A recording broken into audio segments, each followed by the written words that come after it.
Eu quero compartilhar com vocês a palavra de Deus, uma palavra que o Senhor colocou no meu coração. E as minhas orações, o desejo do meu coração é que essa mesma palavra que me impactou e me ministrou tanto, ela possa fazer o mesmo ao seu coração. Porque essa palavra é poderosa, porque ela é viva e eficaz, porque ela é mais penetrante do que espada alguma de dois gumes, porque ela pode dividir a alma do espírito, porque ela tem poder de discernir pensamentos. Esta palavra é poderosa. Você diz amém? Quero compartilhar com você a palavra do Senhor que está lá em Mateus capítulo de número 16. Nós vamos ler o verso de número 17 de Mateus 16. E nos diz assim a palavra de Deus: Simão, filho de João, você é feliz, porque esta verdade não foi revelada a você por nenhum ser humano, mas veio diretamente do meu Pai que está no céu. 18. Portanto, eu lhe digo, você é Pedro, e sobre esta pedra construirei a minha igreja, e nem a morte pode vencê-la. Nós vemos aqui, acabamos de ler o versículo onde Jesus trava ali um diálogo com os seus discípulos. Na ocasião do verso em que nós lemos, o diálogo dele está com Pedro. E Jesus vinha perguntando para os discípulos, na verdade, uns versículos anteriores, sobre quem eles diziam, quem eles acreditavam que era Jesus. Porque havia muitos boatos de que Jesus era Elias encarnado, de que Jesus era tantas coisas que não era de fato Jesus. E aí Jesus reúne o seu grupo mais íntimo, aqueles mais próximos, e fala assim: tá, o que as pessoas mais distantes estão dizendo, tudo bem, não vou me importar muito não, porque quem está muito distante não conhece muito, então não vai falar com verdade. Mas para vocês que estão perto, de vocês eu quero ouvir. Com vocês eu me importo, de fato, o que vocês estão pensando que eu sou. E interessante é que o Pedro, ele não titubeou em rapidamente responder para Jesus e dizer: tu és o Cristo, o Filho do Deus vivo. E aí na sequência nós vemos Jesus falar para o Pedro: uau, maravilhoso Pedro, é isso mesmo. Pedro, a revelação que você recebeu não foi humana, não foi carnal, não foi da ciência, não foi do seu intelecto, não foi de um entendimento natural, mas veio do Espírito. E a partir disso, Jesus faz uma declaração que muda a vida do Pedro. Por quê? Jesus fala, eis que tu és Pedro. A palavra Pedro, ele muda o nome, porque antes era Simão, filho de Jonas. Agora ele muda o nome do Pedro e ele fala: agora você é Pedro, sobre esta pedra eu vou edificar a minha igreja. E o mais maravilhoso é saber o significado de Pedro.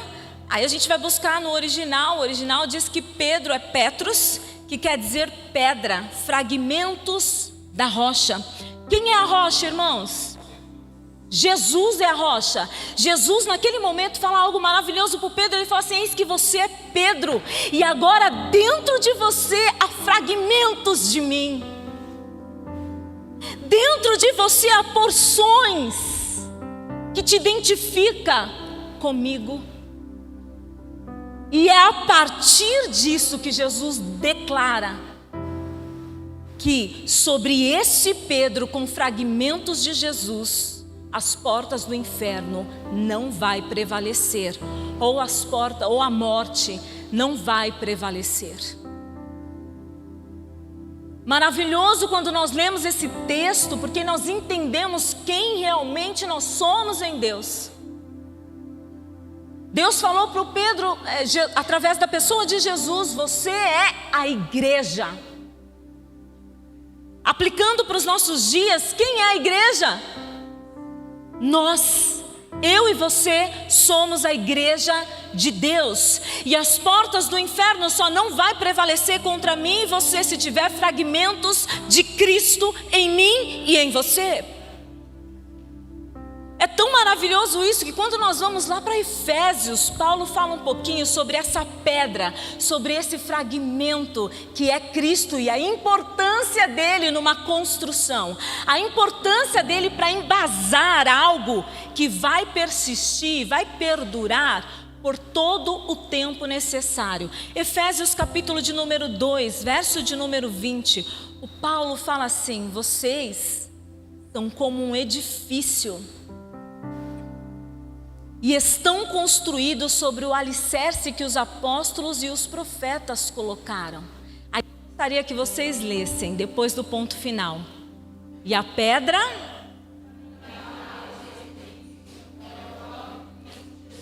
Que maravilhoso que nós estamos lendo. O Paulo agora, aqui na ocasião, falando para a igreja de Éfeso, ele está falando: vocês são uma construção, vocês são um edifício. E aí depois do ponto final que nós lemos, ele está falando: a pedra fundamental desse edifício é quem? O próprio Jesus. Há fragmentos de Jesus em mim, em você. Você diz amém? Nós não vamos desfalecer, nossa casa não está construída num lugar abalado e num lugar onde qualquer coisa que bate ela vai se desfazer. Nossa casa está construída num lugar firme, você diz amém? A nossa casa está construída num lugar aonde a palavra de Deus diz que é uma rocha inabalável. Pode vir os ventos, pode vir as tempestades, pode vir as aflições desta vida, pode vir as aflições do tempo presente, pode vir as guerras, pode vir as lutas, pode vir a seca, pode vir a fome, pode vir o deserto, pode vir o luto, pode vir. E esta casa não será abalada, porque há fragmentos de uma rocha inabalável dentro dela. O que nos segura frente aos reveses da vida? Cristo Jesus. O Senhor é a nossa torre forte, o Senhor é o nosso socorro, Ele é a nossa fortaleza. Ele está tão presente no dia da adversidade, quando ninguém nos vê passando a aflição, chorando no travesseiro, Ele está lá nos segurando pela mão, Ele está lá dizendo: eu estou com você. Esta situação não é para a morte, mas é para a manifestação da glória de Deus. Paulo ainda, escrevendo 1 aos Coríntios, capítulo de número 3, verso de número 11, ele diz assim: porque Deus já pôs Cristo Jesus como o único alicerce, e nenhum outro pode ser colocado. Se Cristo, se a rocha inabalável já é o fragmento que está dentro de você, você não precisa colocar mais nada neste lugar. Paulo, Thalita me antecedeu na fala, falou um pouquinho sobre primícias, sobre primeiras coisas. E Deus deve ocupar esse lugar no meu e no seu coração. Se há algum ídolo, e o nosso coração, ele é especialista em fabricar ídolos, irmãos. A gente acha que o ídolo está lá em algumas religiões pagãs. Não, tem ídolos dentro do nosso coração, a gente estando dentro da igreja ouvindo a palavra. Se a gente não tomar cuidado, Paulo me antecedeu falando sobre o trabalho. Irmãos, nunca vi num tempo como esse as pessoas serem tão convocadas e consumidas pelo trabalho como nesse tempo, como se nós não tivéssemos outra coisa para fazer. Nós temos que trabalhar para termos recursos para viver e não perder a vida e a saúde para o trabalho. Somos peregrinos aqui, o que conquistarmos aqui, amém, glória a Deus. E o que não conquistarmos aqui está guardado para nós na eternidade. E lá vai ser melhor, lá vai ser melhor, porque lá vai ser para sempre o que essa vida aqui, perto da eternidade.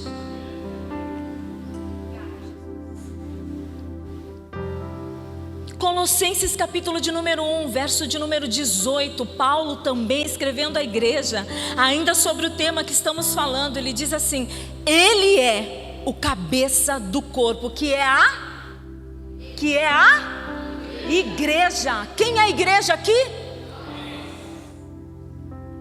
Cristo é o nosso cabeça. Cristo está sob, dele vem as ordens, dele vem os comandos, dele vem a sabedoria, dele vem o discernimento, dele vem todas as coisas. O corpo só faz corresponder. O que a minha perna está fazendo aqui, ó, o meu cérebro comandou primeiro. Se o meu cérebro não estivesse funcionando, a minha perna não funcionaria como deveria. Nós não somos nada sem o Senhor. João 15 é uma verdade incontestável. Sem mim, Jesus disse, nada podeis fazer. Abra mão de qualquer coisa nessa vida, mas não abra mão de Jesus. Jesus é algo que a gente não pode abandonar nunca. Em nenhuma hipótese, por nenhum motivo, não há razão para que o abandonemos. Alguém tão especial, de quem nós recebemos todas as coisas, inclusive a vida, a saúde, o trabalho e todas as demais coisas das quais a gente usufrui aqui nessa terra. Nós não podemos abrir mão de Jesus. Passemos o que tivermos que passar, irmãos. E eu falo isso toda hora que eu falo, vem um peso no meu coração de responsabilidade, porque eu não sei o que me reserva nos próximos minutos, eu não sei o que me reserva no próximo ano, eu não sei o que está proposto para mim, mas fato é, a certeza que eu tenho no meu coração é que Cristo estará comigo, independente de qualquer coisa, e Ele é tudo que eu preciso. E nele eu tenho tudo o que eu preciso. Cristo é tudo para nós, amém? Colossenses capítulo de número 3, verso de número 11. O apóstolo Paulo ainda falando como resultado disso. Já não existem mais judeus e não judeus, circuncidados e não circuncidados, não civilizados, selvagens, escravos ou pessoas livres, mas Cristo é tudo e está em todos. Em Cristo não tem diferença. A segregação é nessa terra, é nessa vida. A polarização é nessa terra, nessa vida. É tudo coisa da carne, humana, tudo de origem humana. Por isso que dá tanto problema. Mas quando nos ligamos àquilo que é espiritual, as coisas ficam perfeitas, porque Cristo é tudo em todos. Cristo é tudo em todos. Paulo continua no verso 12 de Colossenses 3, ele fala assim: vocês são povo de Deus. Ele os amou, Ele escolheu vocês para vocês serem dele. Vocês são propriedade peculiar, exclusiva de Deus. Diga assim comigo: eu tenho um dono. Temos um dono. Não somos casa vazia, não somos lugar inabitável. Somos casa de Deus, aonde Deus limpou, purificou, adornou, e estamos vivendo uma vida cultivando esse ambiente que Ele preparou para Ele. Somos habitação de Deus, temos fragmentos de Deus dentro de nós. Eu digo que com certeza pela palavra de Deus, nas minhas e nas suas entranhas, ali está algo de Deus se misturando conosco. O Espírito de Deus está dentro de mim e de você. O Espírito de Deus se move como Ele se movia sobre a face das águas. A terra era sem forma e vazia, e vem o Espírito para colocar beleza na terra. Aí vem o Espírito para trazer um movimento. Quem gosta aqui de admirar a beleza do mar? Você parar ali e ficar sentadinha, não em época de alta temporada, porque você quase não vê areia, né? Mas fora temporada, você vai na praia e aquele ambiente maravilhoso, expressão real da criação de Deus. E aí você senta ali, você começa a ver o movimento das águas. E coisa mais linda, aquele barulho que ninguém consegue replicar. Só o mar produz aquele barulho. E a palavra de Deus diz que a voz de Deus é como o som de muitas águas. E a gente fica ali admirado, vendo a beleza do movimento das águas, irmãos. Vem onda e vai onda, vem onda e vai onda, vem onda e vai onda. E você vai olhar, o movimento delas não é igual e a altura delas não é a mesma. O que eu quero dizer com isso é que tudo aquilo que está ligado ao Espírito vive em dinâmica e não parado. Tudo que está parado, a procedência é duvidosa, mas o que está em movimento vem do Espírito. A vida só é vida porque ela é um movimento. Vamos lá para aquele aparelho que mede os batimentos cardíacos. Tem um exame clínico que a gente faz e a gente vê lá os batimentos cardíacos. E nos batimentos cardíacos, qual é o movimento dos batimentos cardíacos, irmãos? Sobe, desce, anda um pouquinho, sobe, desce. Um pouquinho plano, sobe, desce, sobe, desce, sobe, desce. Esse é o movimento da vida. Então não se assuste com dias maus, não se assuste com a adversidade, não se assuste também quando as coisas estiverem muito boas. Tem pessoas que quando as coisas estão muito boas, você está lá no auge, no topo, vivendo a plenitude da promessa de Deus, você nem curte aquilo porque você fica com seu coração, ai meu Deus, alguma coisa ruim vai acontecer, porque está bom demais para ser verdade. Sai desse lugar. Está bom demais para ser verdade e vai permanecer, porque a verdade se manifesta nesta vida. E é Cristo Jesus, que é a palavra de Deus.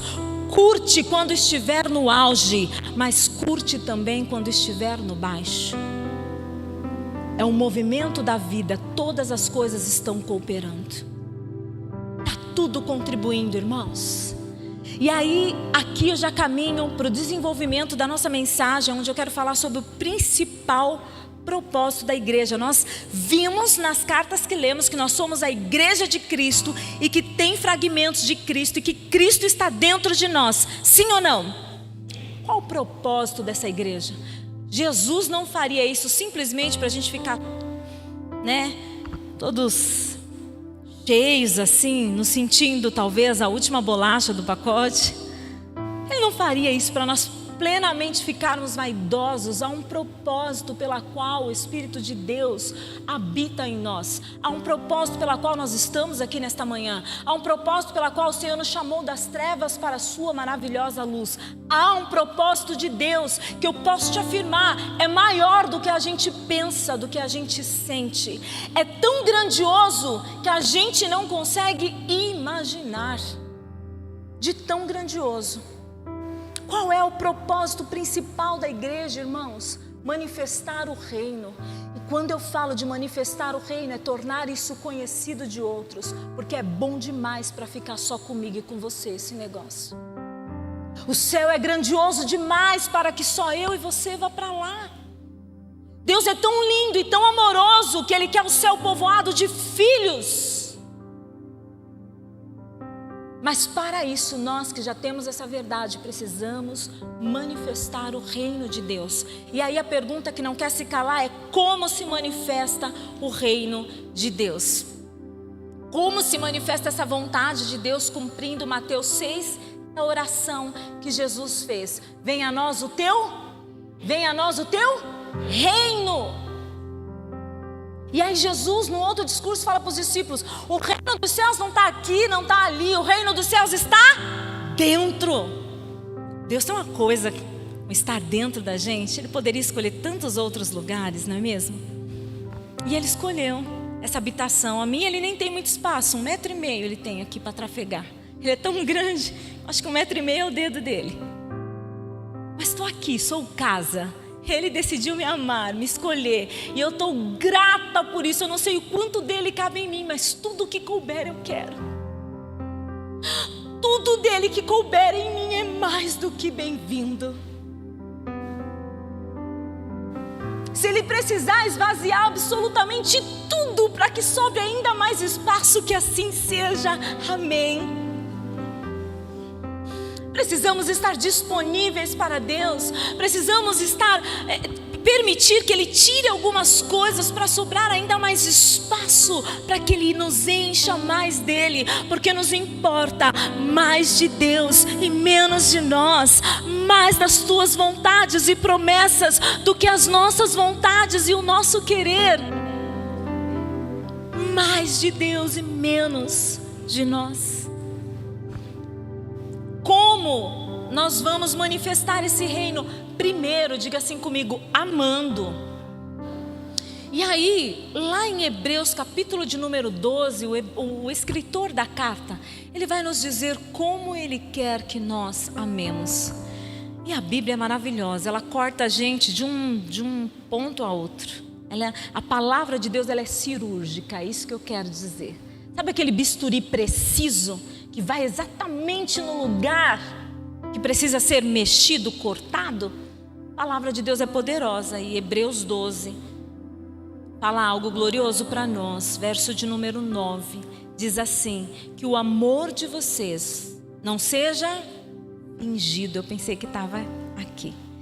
Que o amor de vocês não seja fingido. Olha a qualidade do amor que nós temos que ter para manifestar o reino. Um amor que não é fingido, um amor sincero. E aí ele continua: odeiem o mal e siga o que é bom.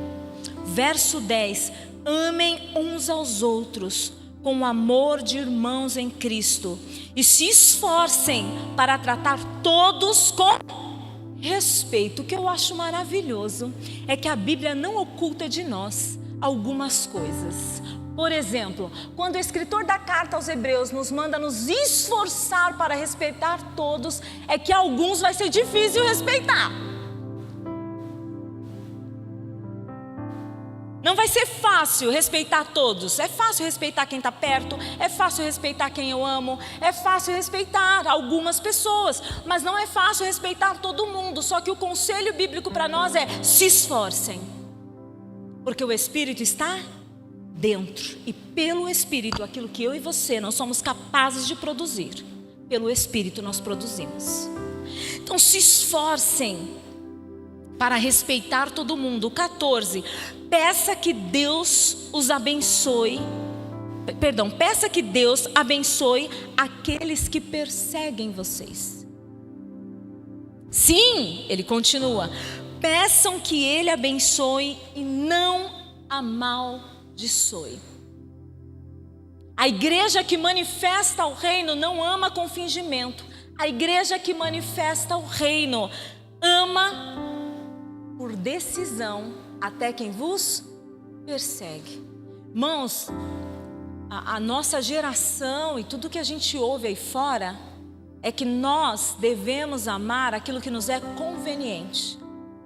Estou falando fora do reino. O reino vem sempre na contramão do mundo, tá? Ama o que é conveniente, ama quem te faz bem. Fica pertinho só de quem é legalzinho, bacana, de quem é gente boa, de quem fala o que você gosta de ouvir. Estabelece relações por conveniência. Te convém, você ama. Não te convém, você odeia. É o mundo, tá? A contramão disso, a palavra de Deus está nos dizendo: orem e abençoem aqueles que perseguem vocês. Sim, peça que ele seja abençoado e não o amaldiçoe. Aí a gente continua no 21. Não deixe que o mal vença vocês, mas vença o mal com o bem. Como cristãos que estão na contramão do mundo, bateu aqui, o que a Bíblia diz que a gente tem que fazer? Ô irmãos, eu falei que meu coração pesa, né? De responsabilidade. Eu sei do que eu estou falando para você e o peso que você está sentindo, porque é o mesmo que eu sinto. Porque a responsabilidade não é só sua, ela é minha também, ela é nossa. De ir na contramão do mundo. Uma igreja que manifesta o reino não faz o que todo mundo faz, não fala o que todo mundo fala, não vive o que todo mundo vive. Porque nossa mãe já nos dizia, nós não somos... Cadê as mães de plantão aí? A gente fala isso para os nossos filhos. O meu está com 19, eu falei. Thalita fez assim, ó, dela está com 5, ela está falando. Nós nós não somos todo mundo. E porque nós não somos todo mundo, hoje Deus está nos falando, porque nós somos filhos. Você não é todo mundo, então você não vai fazer o que todo mundo faz. Vai fazer diferente. Porque eu vou me mostrar, eu imagino Deus falando, agora que grifo meu, eu vou me mostrar através da sua ação. Você sendo diferente.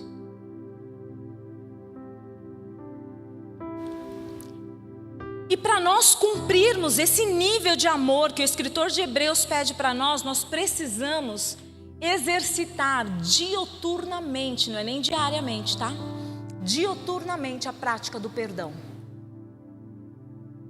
Eu falei, Deus, vou falar sobre perdão de novo. Deus falou assim, sim, quantas vezes for necessário, é 70 vezes 7.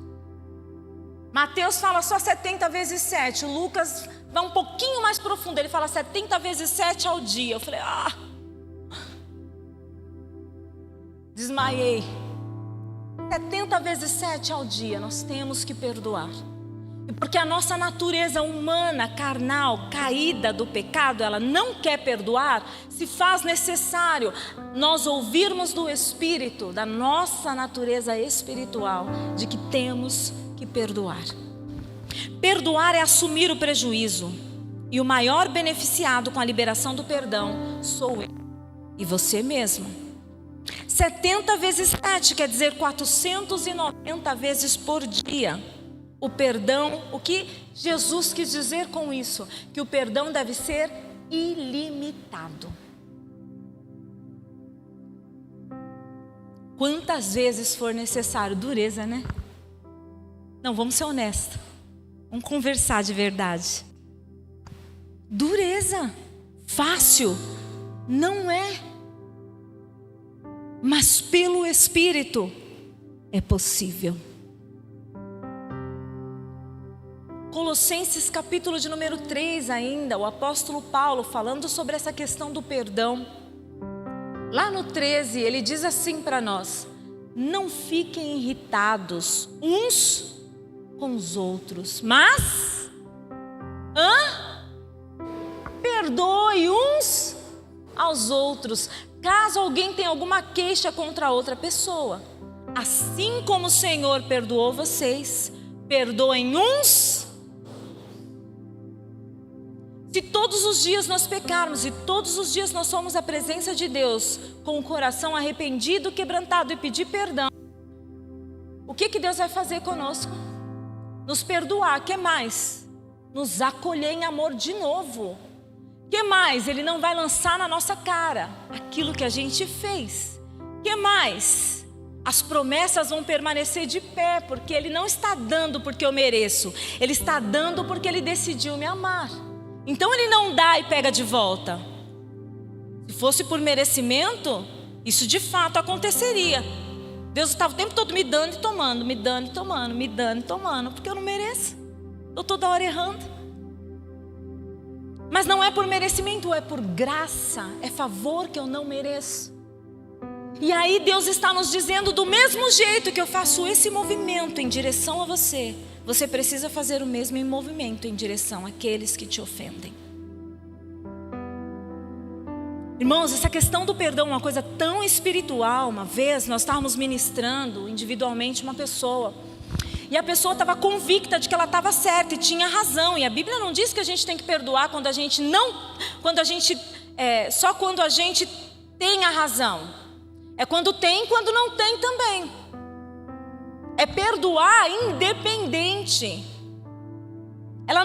A Bíblia não impõe condição. Você perdoa se... Não. Você deve perdoar. E ponto. E aí na ministração nós estávamos inserindo esse assunto, introduzindo esse assunto. A gente trabalha a libertação à base da palavra, porque a gente acredita que conhecereis a verdade e a verdade vos libertará. Então a gente estava ministrando com essa pessoa. E a pessoa estava tão convicta e tão apegada à sua razão. Irmãos, nós temos que tomar tanto cuidado com isso. Razão e fé, às vezes, elas estão brigando. Elas se degladiam, elas colidem, elas não convergem. Razão e fé não convergem. A matemática de Deus nem sempre vai bater com a nossa matemática. 2 mais 2 para nós é quanto? E para Deus? Será que o resultado é esse sempre? Um dia para Deus é como 1000 anos, 1000 anos para Deus é como um dia. Como entender essa matemática de Deus?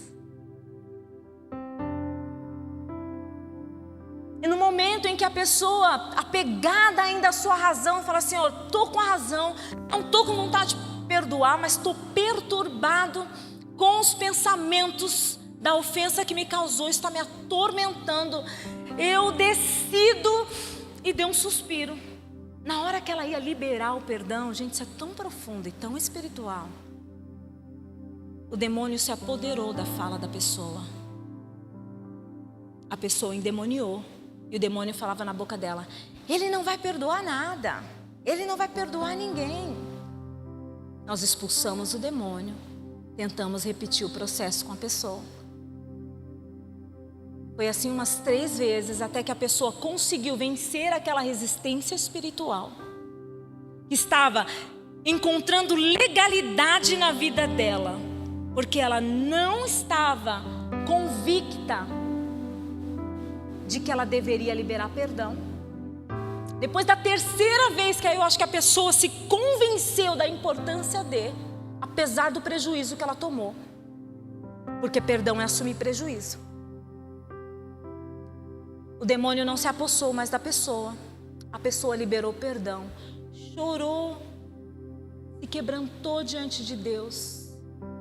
Os demônios foram embora e, graças a Deus, não encontraram caminho de volta. Porque aquela pessoa, a partir de então, decidiu se posicionar na palavra de Deus e não se apegar à sua razão. Voltando aqui para o nosso texto, eu falei que como nós manifestamos o reino, primeiro, amando, e faz parte de amar, perdoar. Segundo, evangelizando, é o nosso trabalho. Evangelizar, irmãos. E diferente do que a gente pensa, evangelizar não é apenas ficar blá, blá, blá, blá, blá, blá, blá, blá, blá, blá, blá. Falando. Principalmente numa sociedade como a nossa, que infelizmente a fala de alguns caiu em descrédito. Não é de muito falar que a gente vai evangelizar. Num tempo como esse, eu vejo Deus nos impulsionando para uma estratégia diferente de evangelismo. Marcos 16:15, Jesus está falando de por todo mundo e preguem o evangelho. Um comissionamento para a igreja de Jesus. Manifestar o reino, pregar o evangelho, mas com que estratégia nesse tempo? Falando pouco ou quase nada, mas vivendo muito intensamente a Bíblia. Dentro disso, eu não sei quem disse, de que autoria é esta frase.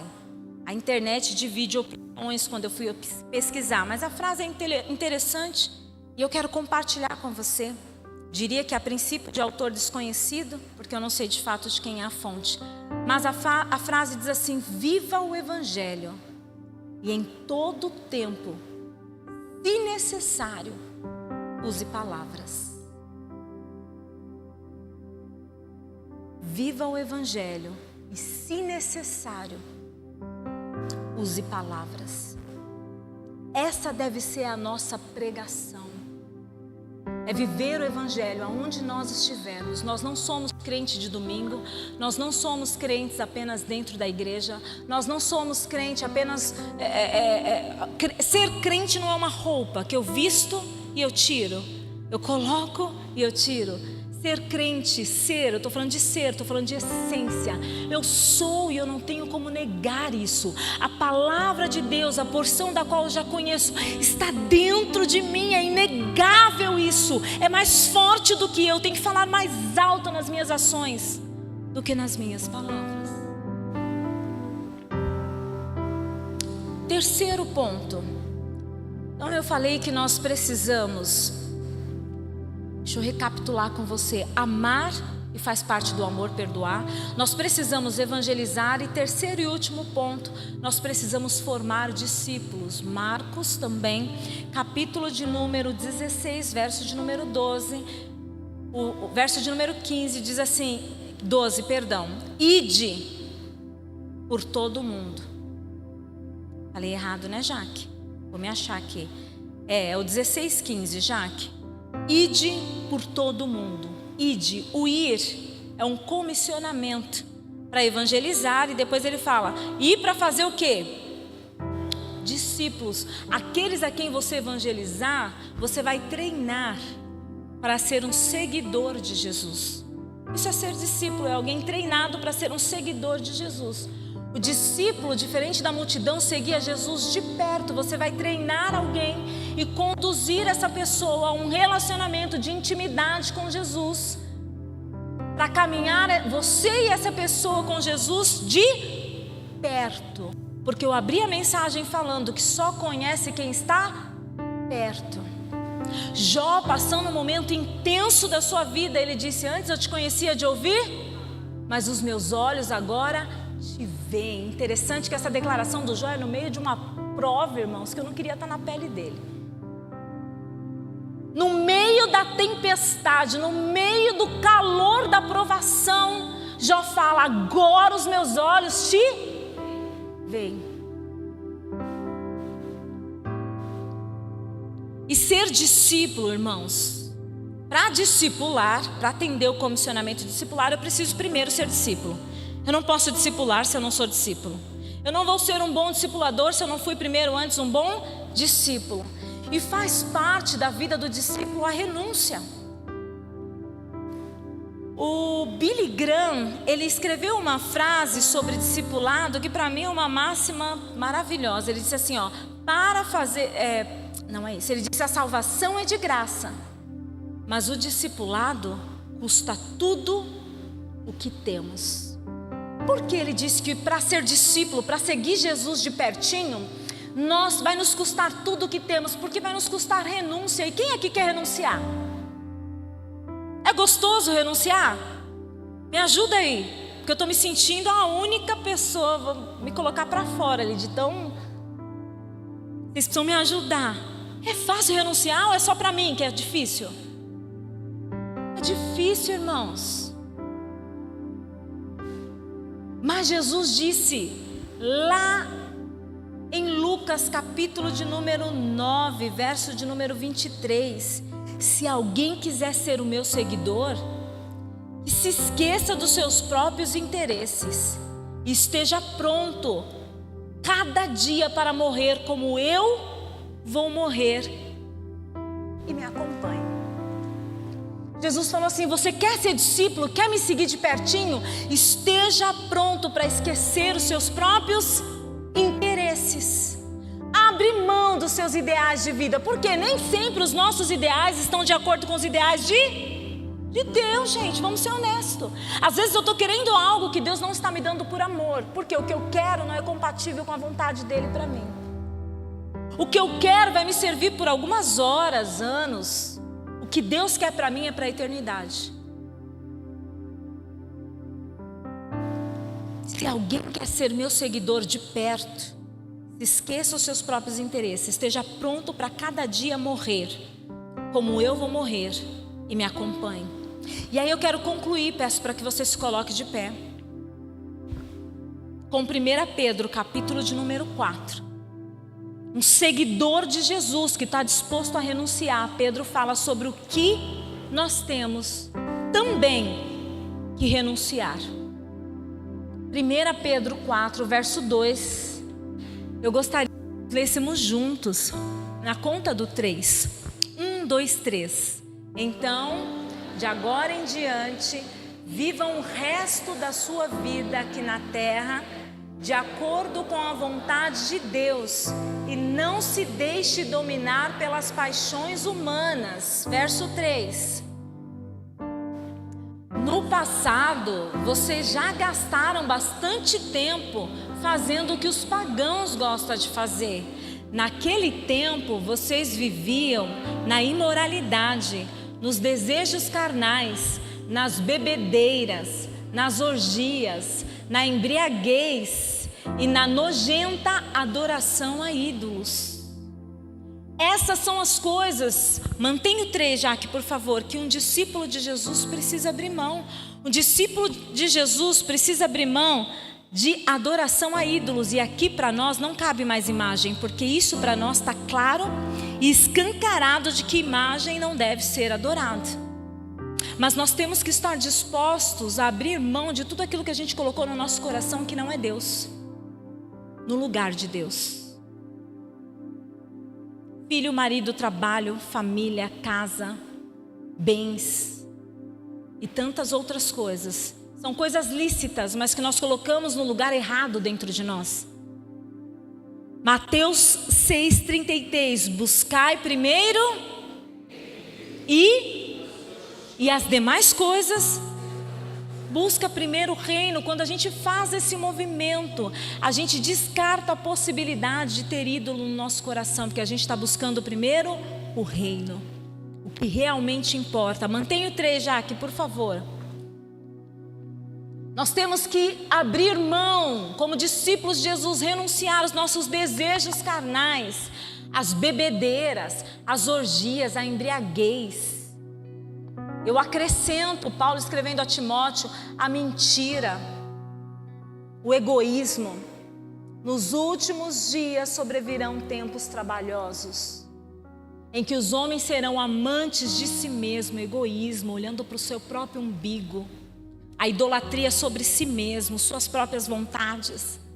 Serão amantes de si mesmo, presunçosos, avarentos, mais amantes dos prazeres da carne do que amigos de Deus. E ele cita ali tantas outras listas. Um discípulo de Jesus já entendeu que precisa abrir mão dessas coisas para andar num relacionamento perto com Jesus, para ter fragmentos de Jesus dentro, para manter o Espírito dentro, para manter a graça operante na nossa vida e para nos mantermos firmes, leais, fiéis e de pé, preparados para o dia da vinda de Jesus Cristo, o nosso Senhor. Eu quero orar com você. E na sequência, o Ministério de Louvor vai ministrar uma canção e nós encerramos esse tempo de busca e de reflexão juntos. Fecha os teus olhos, põe a mão sobre o teu coração, põe o teu pensamento em Jesus. Fala com o Espírito Santo, fala: Espírito Santo, eu estou aqui. Espírito Santo, este é o meu lugar. Espírito Santo, traz à minha memória as coisas que, como discípulo de Jesus que eu sou, eu ainda preciso abandonar, que eu não abandonei. Espírito Santo, eu preciso abandonar a ira. Espírito Santo, eu preciso abandonar a maledicência. Espírito Santo, eu preciso abandonar a inveja. Espírito Santo, eu preciso abandonar a pornografia. Espírito Santo, eu preciso abandonar pensamentos de adultério. Espírito Santo, eu preciso abandonar o apego demasiado pelas coisas desta vida. Espírito Santo, eu preciso abandonar coisas dentro de mim. Fale com Deus. Eu te dei aqui algumas sugestões que da palavra me veio à mente. Mas esse é um momento de arrependimento, rendição, quebrantamento, perdão de pecados da parte de Deus para conosco. Oportunidades como essa são tão preciosas, irmãos. Uma chance igual a essa nós não sabemos se teremos de novo. E se tivermos, nós vamos aproveitar de novo. Mas como não sabemos se teremos, nós vamos fazer proveito de cada segundo agora, abrindo o nosso coração e falando para o Senhor de coisas que nós nunca falamos para ninguém, de coisas que nós nunca tivemos a coragem de externar, de abrir os nossos lábios e pôr para fora. É um tempo e é um momento de purificação. Põe para fora, tira o lixo.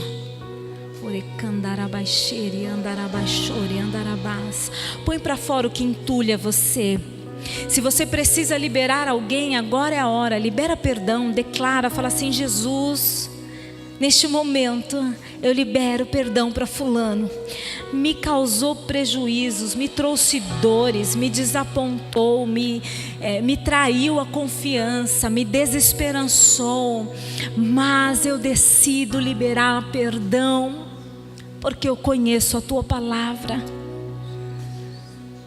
Oriandarabaxere andarabás, orecandarabaxore andarabaxere andarabaxere andarabás, orecandarabaxore andarabaxere andarabás. Espírito de Deus, Espírito de Deus, Espírito de Deus, sabemos o Senhor está dentro de nós. E nada do que está aqui dentro é surpresa para o Senhor. Por isso eu vou falar tudo. Por isso eu vou pôr tudo para fora. Deixo agora todo o peso que eu carregava até aqui. Pesos de ofensas, pesos de culpa, peso de tristeza, peso de angústia. Orecandarabaxere andaramás. Pesos de palavras de maldição que foram lançadas contra mim. Eu deixo esses pesos agora. Eu tiro essas mochilas de sobre as minhas costas agora. Espírito Santo de Deus, eu coloco tudo agora diante do Senhor. Orecandarabaxere andarabás. Toda dor que eu carregava comigo e eu estava a ponto de desistir, de parar, por causa da dor, da saudade, da tristeza, da angústia, do luto. Pai querido, eu coloco diante do Senhor essa dor, essa tristeza, essa angústia, esse ressentimento. Eu coloco diante do Senhor agora. Eu digo para o Senhor, eu não dou conta disso sozinho. Vem, me limpa, me lava, me purifica. Espírito de Deus, eu quero ser limpa, eu quero estar pronta como discípulo de Jesus. Nós precisamos correr a corrida que está diante de nós, mas não podemos correr com peso, Senhor. Por isso nós deixamos o peso, deixamos o embaraço, deixamos o pecado, deixamos as coisas que nos atrapalham de correr essa corrida, cujo final dela é o Senhor. Pai, nós assumimos contigo o compromisso de rever a nossa rotina, de rever os nossos compromissos fora da tua presença, porque de verdade, Senhor, o compromisso maior que temos é com o Senhor e com a tua presença. As outras coisas o Senhor vai me trazer, eu não vou nem precisar fazer nenhum esforço. É a tua palavra que nos diz isso.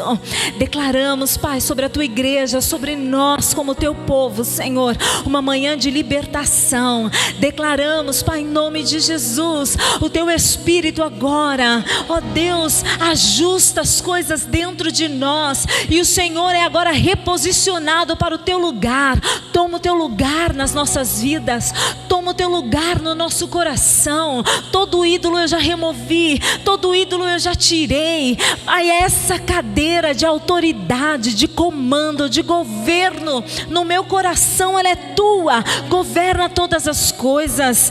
Pai, me liberta do falso senso de que eu controlo alguma coisa nesta vida, porque eu não posso controlar nada. Então eu abro mão do controle, eu abro mão da persuasão, eu abro mão do encantamento. Eu declaro a igreja liberta das operações de encantamento. Eu declaro a igreja liberta de operação de engano, mentira, falso senso. Em nome de Jesus, eu declaro uma manhã de libertação sobre nós como igreja. Nós não seremos movidos, influenciados por nenhuma outra coisa que não seja o teu Espírito sobre nós, Jesus. Paizinho, graças te damos por esta manhã, e a tua presença é o que conservamos em nós. Cristo é o cabeça, Cristo é o cabeça, o Senhor é o cabeça. E nós nos posicionamos como corpo obediente ao Senhor, com gratidão no nosso coração por esta manhã. Em nome de Jesus.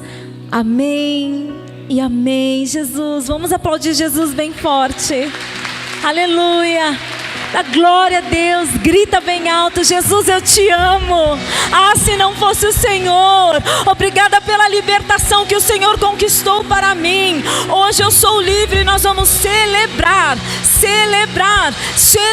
o que o Senhor fez em nossa vida aqui, celebrar o que o Senhor fez em nosso coração, celebrar que o Senhor mudou a nossa história, celebrar que o Senhor mudou o curso de todas as coisas. Aleluias, glória a Deus, aleluia, glória a Deus. Obrigada, meu Senhor.